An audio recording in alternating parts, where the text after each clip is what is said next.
does mass immigration influence not only European culture, but also the social contract and national cohesion, Mr. Ozdoba? Okay, so thank you very much for the invitation. My English is not perfect, and sometimes you must help me. I must talk about the perspective of Poland, because this is important, because we don't have the same problem about Ireland, the Germany, France, because the illegal immigration, we last government is stopped this situation, because we don't accept the take to Poland illegal immigration. And 4 years ago, we had the situation about special operation from the Russia for the Belarus, and sent to Poland many illegal immigration from the East Middle, and we have very tense situation on the border, and we stopped it. We made the iron wall. And we have many propaganda information, because many journalists, many NGOs told, okay, open home, open everything, and we see who is after when we coming and we have this illegal immigration. And we don't accept this subject, this point, and we stop it. And we sent army, policemen to the border. We closed the border, and we now many information. This is a special operation from the east, for the destroy the safe in Poland. And this is not story last time, because now we have every day many illegal immigration want come to Poland and the European Union, and we stopped this way. And now we have a new situation. That's very interesting. This situation is no east, west border. West border with Germany. Germany pushing to Poland, illegal immigration, different comes, the Africa Muslims, to Poland. Sometimes we see situation, the policeman take illegal immigration and go to Poland, and okay, in Poland you are free. That's unbelievable. And of course, the first reaction is fans and Polish very hero people who went to the border and stopped it and told what's happened. And now government not special reaction about the situation. So the immigrants in Poland is different problem. So we will see what's happened in the immigrants all the Europe, because not the safe. So now we have a problem from the European Union agenda. I end my speech. So now we have documents about illegal immigration, and we want penalty. More 10 years go to the prison if you help illegal immigration. And what do left wings in the European Parliament want? You don't penalty if you are from NGOs. This is terrible, and we saw and we know what's happened, because in Poland we had the same situation. The last sentence I told you that we 1 year ago, we have a very young soldier, 23, maybe 24 years man, who died because illegal migration killed him, and the soldiers afraid use gun, because in the Polish new government made special team prosecutor about the pushback and about the what's happened with during the situation. And this is absolutely terrible situation because we have a normal situation is army policeman is hero. You know, we have a between the war because it's a special operation for the East. And when we have a special prosecutor, really, this now maybe is a better. So the 1 year ago was absolutely terrible, and this is a situation from Poland's perspective. So I hope you will understand many information. So if you have a question, so I am open. Yeah, like for example, his one is Irish people, we say get them out, but the Polish they say keep them out. You know, keep them out. So Yes, thank you for that.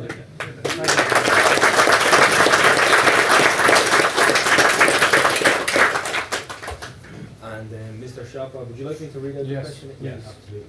How does mass immigration influence not only European culture, but also the social contract and national cohesion? Okay, so I guess those are two different questions. I'm gonna speak a bit from my experience. I'm a Bulgarian. I live in Bulgaria now, a member of parliament, like you mentioned earlier. But my family immigrated to Canada in 1989, 1990. So I was born in Canada, and I lived there until about 5 years ago. When we look at immigration, we can see that there's two types of immigrants. Ones that contribute to a given society, one that integrate into a given society and assimilate, take on the host country's culture and live well there. We also see a different type of immigration, one that continues the way that they were living before, establish their own country and their own culture in that land, and do not want to assimilate or integrate in whatever shape or form they have to.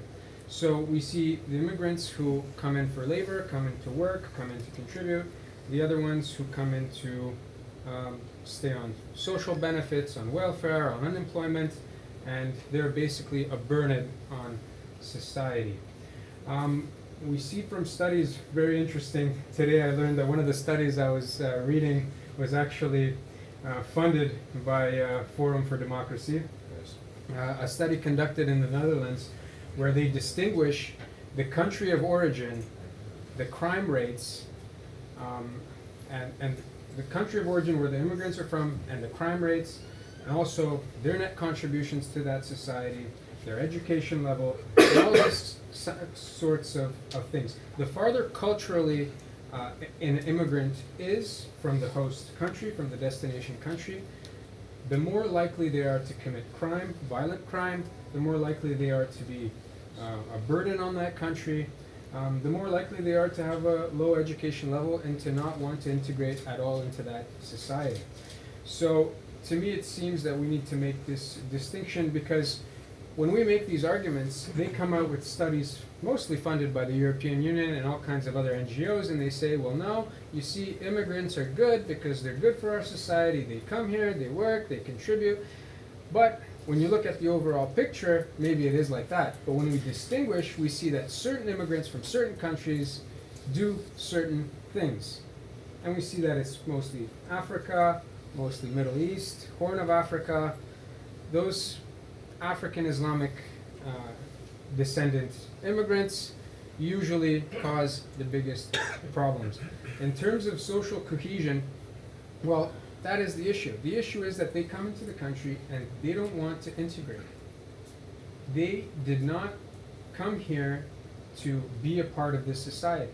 And to me it's very absurd, because if you ran away from your own country, you ran away from your own culture, you ran away from your own way of life, but you come here and you try to establish that way of life here, instead of integrating into this society. That I find absurd. And to me, the key here is to find out why it's happening, what's the reason for it. There's economic reasons, as we all know. Labor costs are trying to be pushed down. They're trying to push down labor costs because corporations want to keep their profits. But there's also something else. If there is a group or many groups in society which are very unhappy with that society, then the government in that country, in that society, becomes very vulnerable. So if you have unhappy people, like the lads from Antifa, you can conjure them up at certain moments and get them riled up and try to destabilize either the government or attack certain parties.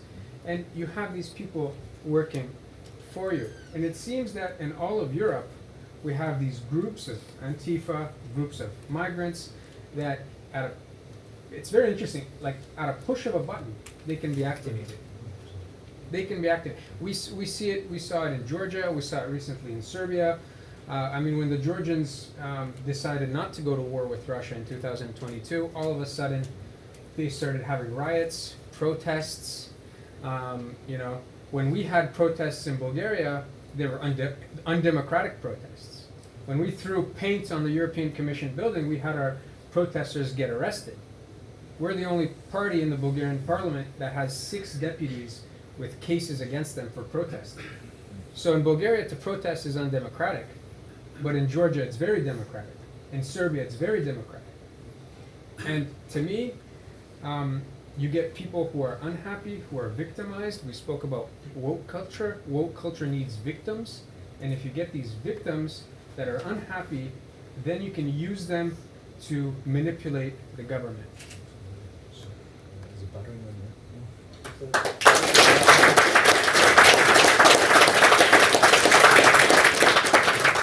Dr. Shanahan, would you like me to read out the question again? Or? No, I think I remember the question, and just to call me Eddie. You don't need to see, you don't have to give my appellation, but thank you for anyway. Ladies and gentlemen, there are a number of observations I have to make with regard to the matter of identity. We in this country, in our own time, regarding the nation of Ireland, we have a difficulty. At this point, officially, on this island, in our particular jurisdiction, the 26 counties, we have a 24% rate of people coming from other countries. A lot of them are from the Middle East, from Africa.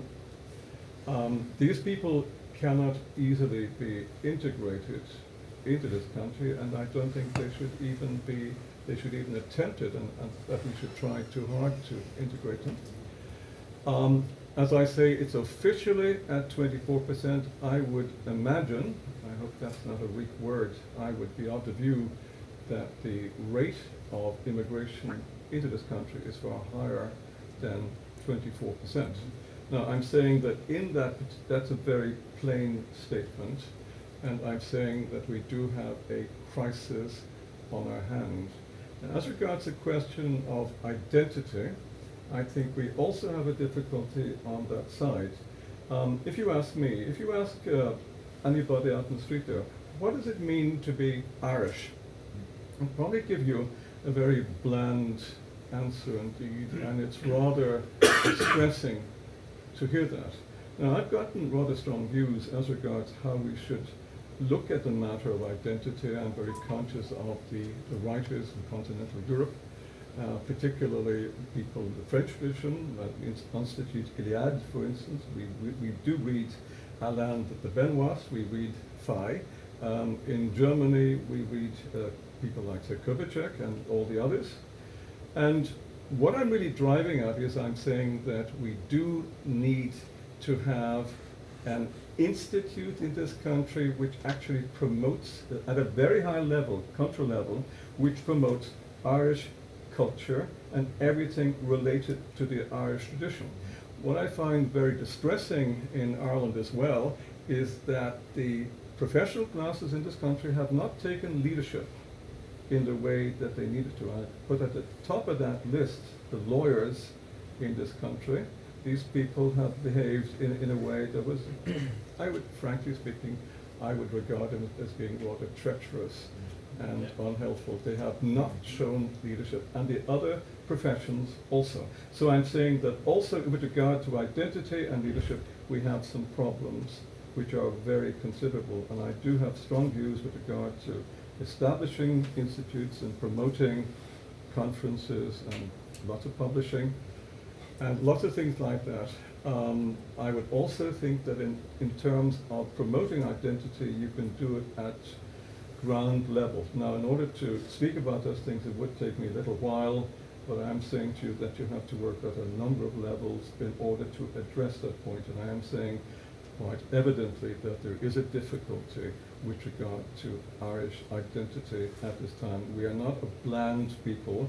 We have a proud history. We have suffered right through our history, and I deplore any kind of blandness which is sometimes found in our Irish context. Now, with regard to the other questions, with regard to cohesiveness and also infrastructure, stresses the pressures we have on things like infrastructure.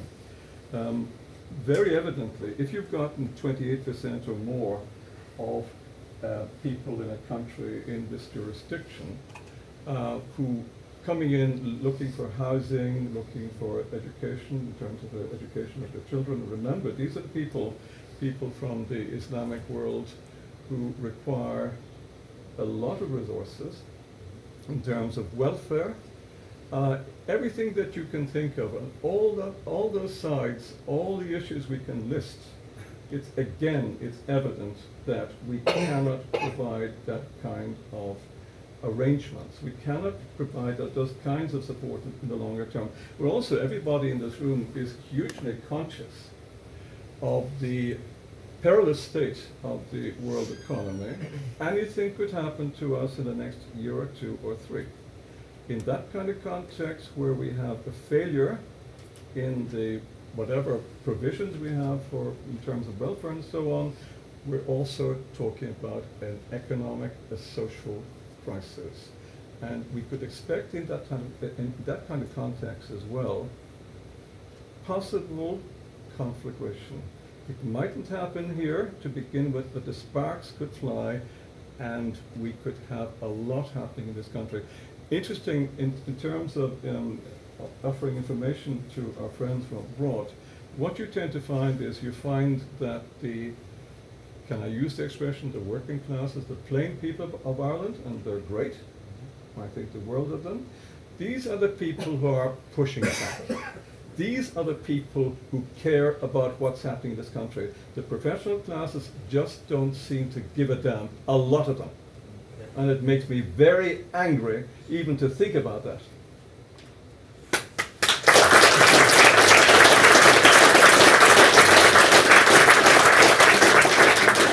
I do think that there are certain things we can do in terms of having plans for the future. I like the idea of working at ground level, of having cohesive communities. I'm a little bit more skeptical about political initiatives, although I accept that that is the way it has to go. A lot of the work we do must be educational.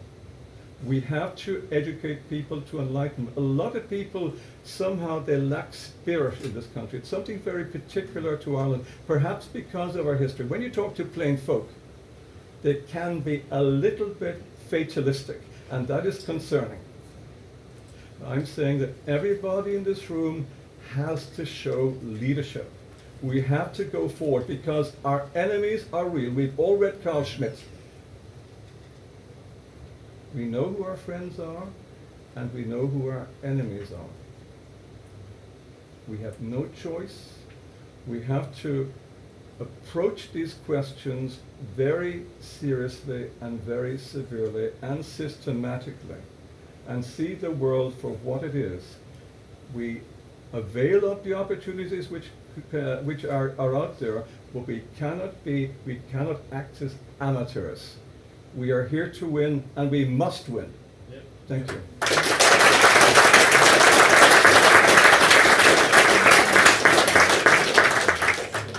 With a fire-and-edge speech there. Fair play, Dr. Shanahan. Thank you for that one. We'll move on to the next question, and we'll move down to Mr. Ozdoba. What are the economic effects of mass immigration on the European working classes, often the most exposed?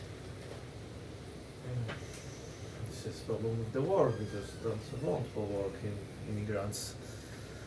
because it's different situation. Of course, the Poland, I told you this is history, because of course immigrants is different, illegal immigrants, you know. This is absolutely, we must, and refugees is absolutely different.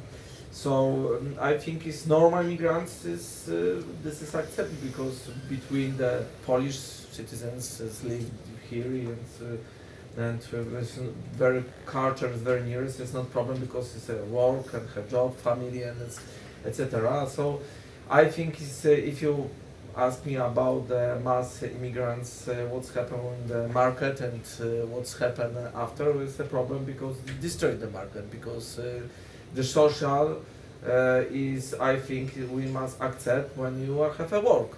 Very simple.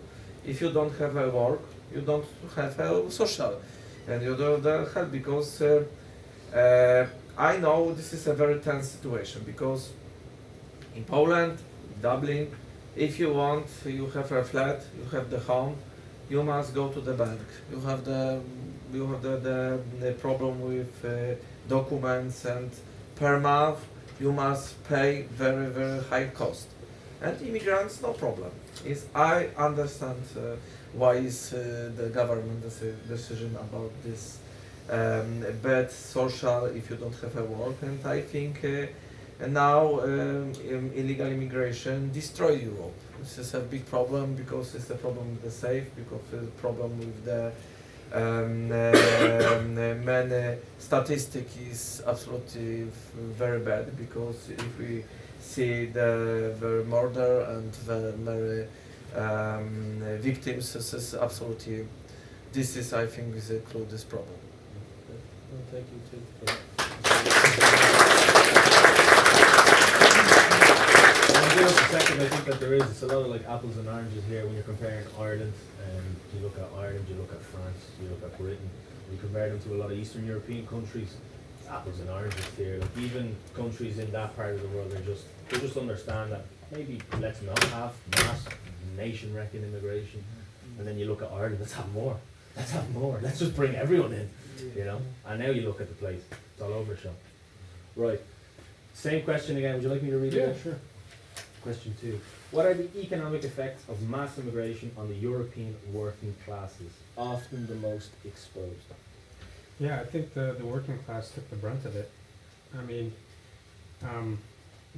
the most workers that were brought in and refugees, they're competing for the jobs of the lower class, of the working class.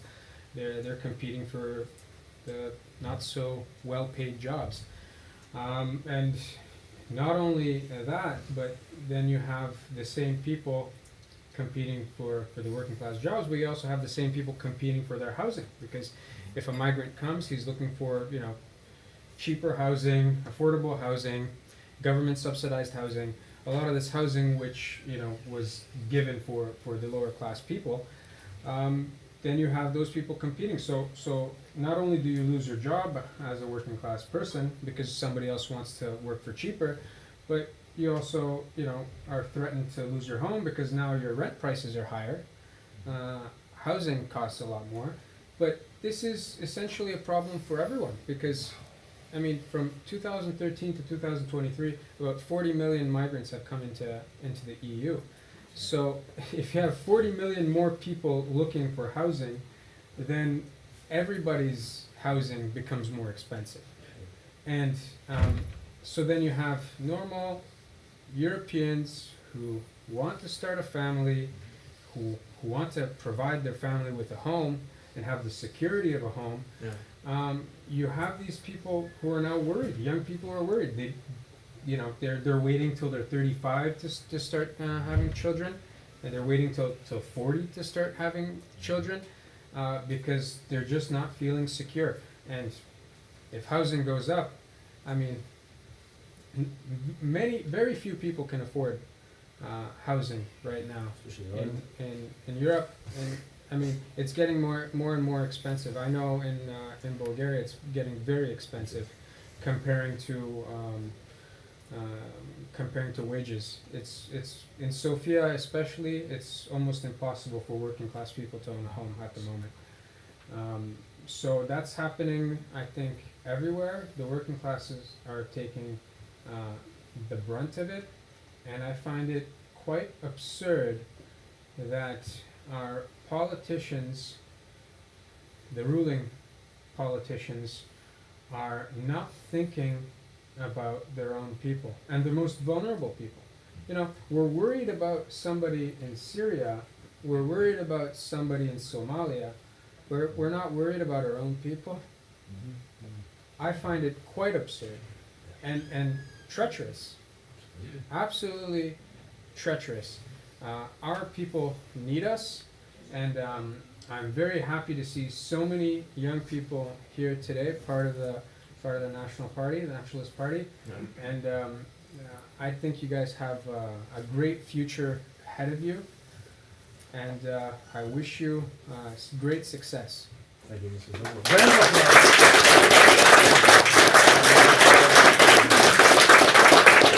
You know, I think we can all kind of second that. Like, you look at our pundits, our regime pundits, and we had the debates, the presidential debates, right? And three of them at the podium. It's like, no, we need let's make sure it's a supply issue. They always omit the demand question. If you notice, every debate that goes on, every media article, it's always about the supply shortage. They never talk about the demand issue. So there's a housing supply shortage all across Europe. Crazy. I wonder what could be causing it. Dr. Shanahan, would you like Thank to you very reiterate? much. I'd like to talk, actually, I'm trained as an economist, so I know a little bit about the subject, a financial economist. The point, I hadn't been, I wasn't aware in advance of the questions I would be asked today, would be asked.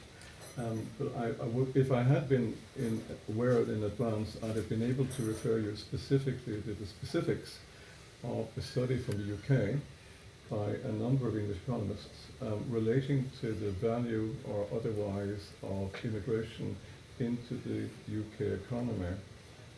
Briefly stated, the results are such that it's not a good idea.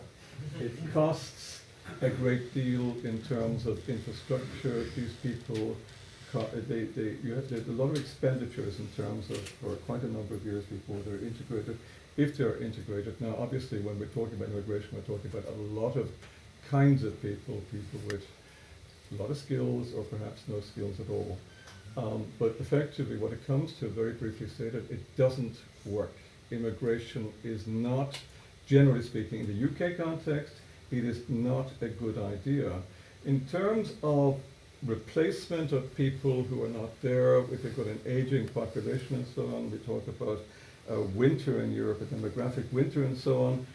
That happens because of very specific reasons. Now we can begin to unpack what those reasons are in the longer term of why it happens to be, and obviously there are quite complex reasons.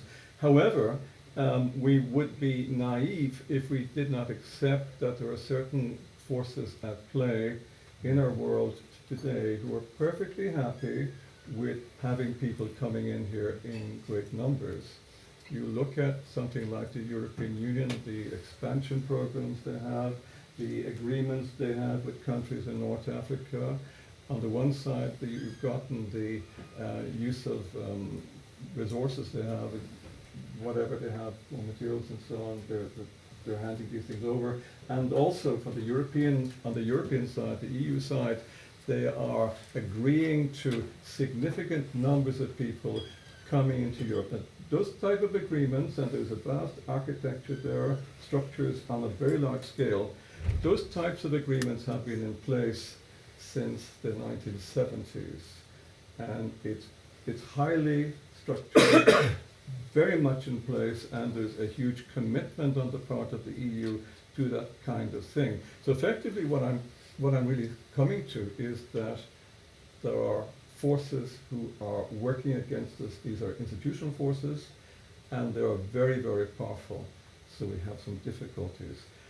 In the Irish context, we know that Irish young people can't get started in this country. They're leaving to live in places like Australia. The working classes in particular, these people are being priced out of employment. They're priced out of housing.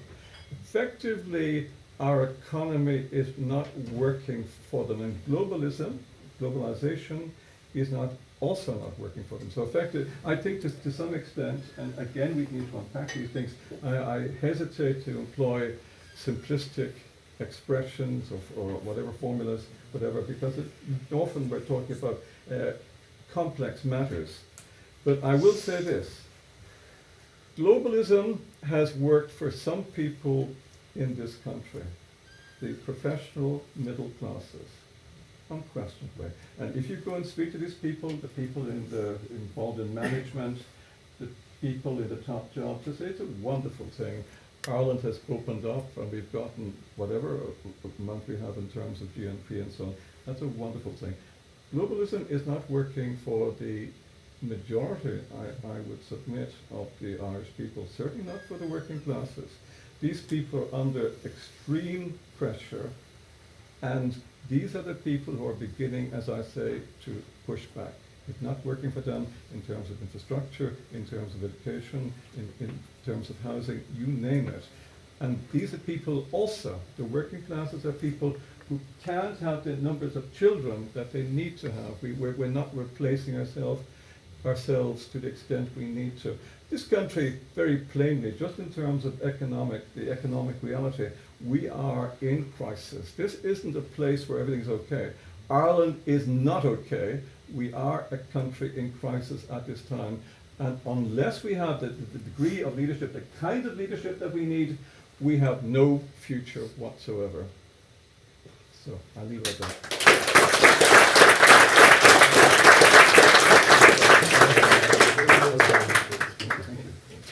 Right, so this is really the last question now on the panel, right? So to the three of you. Mr. Ozdoba, can Europe preserve its identity without adapting a policy of firm borders and reaffirmation of its civilizational roots? Without the immigration, yes? So about this subject, yes? No, yeah, this is the same European identity subject. Okay, so the root, of course, is absolutely important because it's Christianity, is European. This is first level of the European Union. This is now we have absolutely crazy left agenda. I see in European Union what's happened, and I think it's very nearest because immigration, and this is an agenda because they delete the normal car 2035, and in Poland you have a problem about the ETS, it's a system of CO2. It's a different situation in your country because Poland is big country.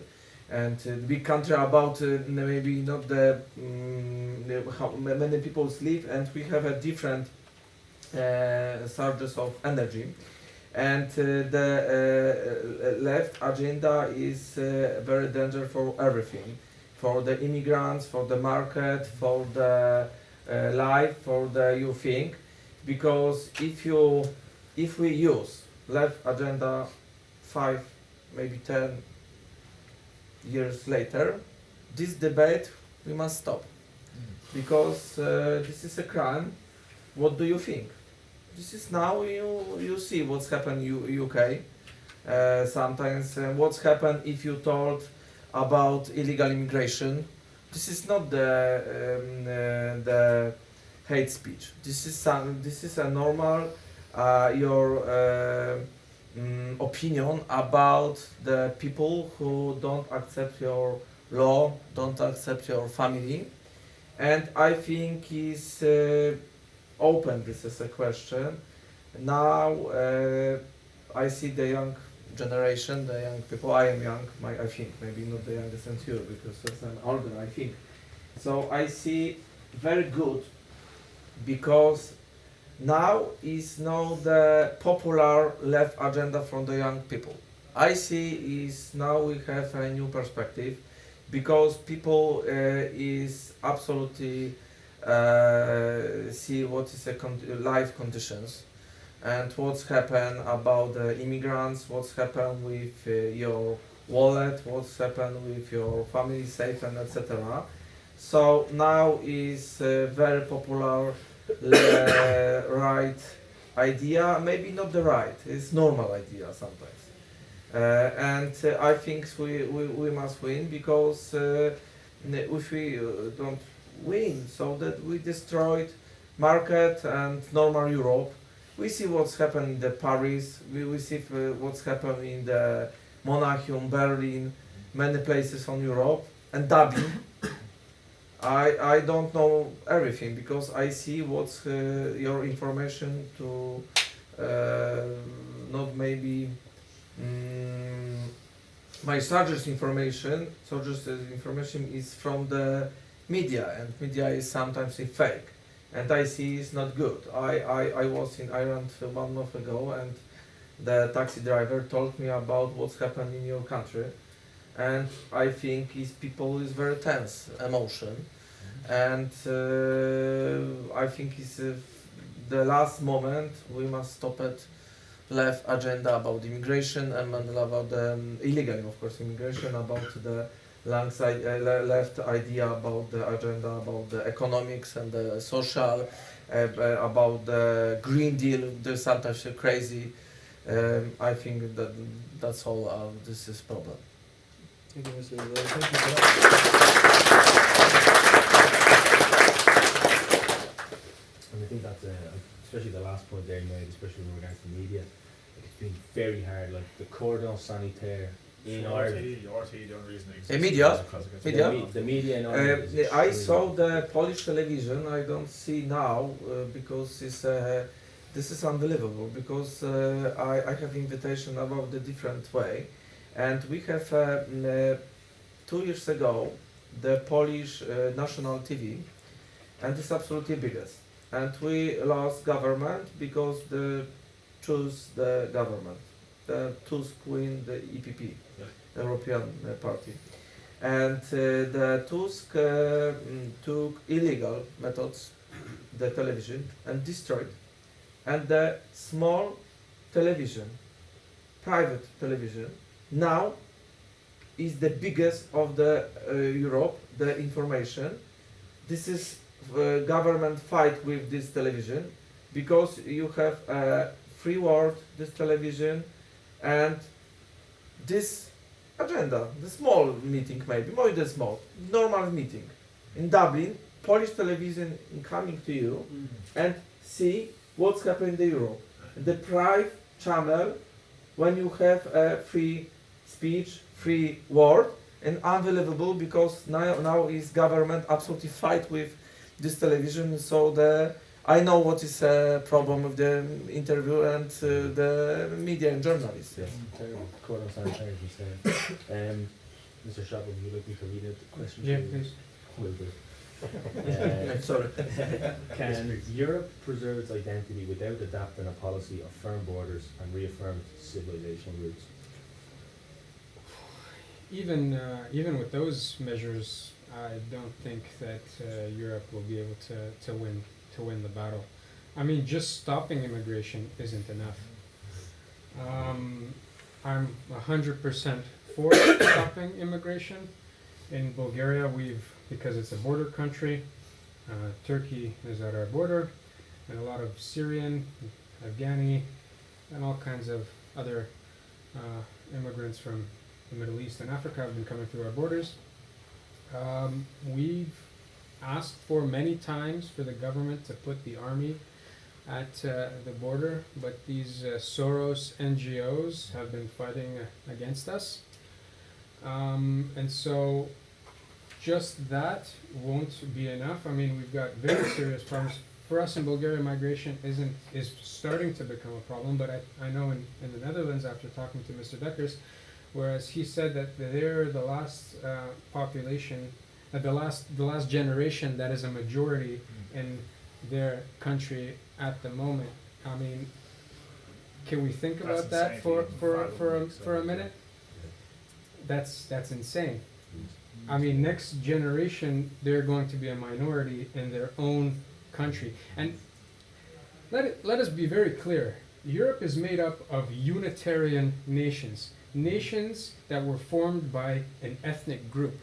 We're not like the United States. The United States was formed by immigrants. We are ethnic nations. And we need to keep it that way. Yeah. And I think the way, I mean, in the case of the Netherlands, the only way for them to become a majority again is mass deportations. Mass deportations. We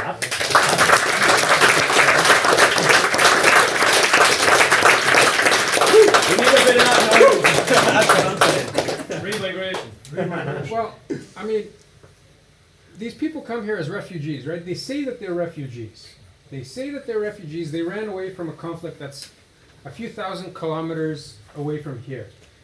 Are they refugees? By the Geneva Convention, they're only refugees in the neighboring country they enter. So let's say there's a war in Syria and they enter Turkey, they're refugees in Turkey. Here they're economic migrants.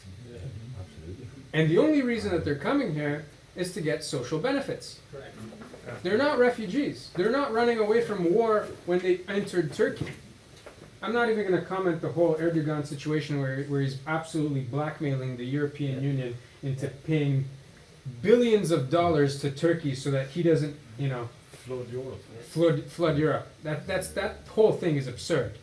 You know, we need to put the army at the border. We need mass deportations, and we need to stimulate in a great way the birth rate for young Europeans. Those are the only solutions to this problem. As we would say, bang on the money. Yeah.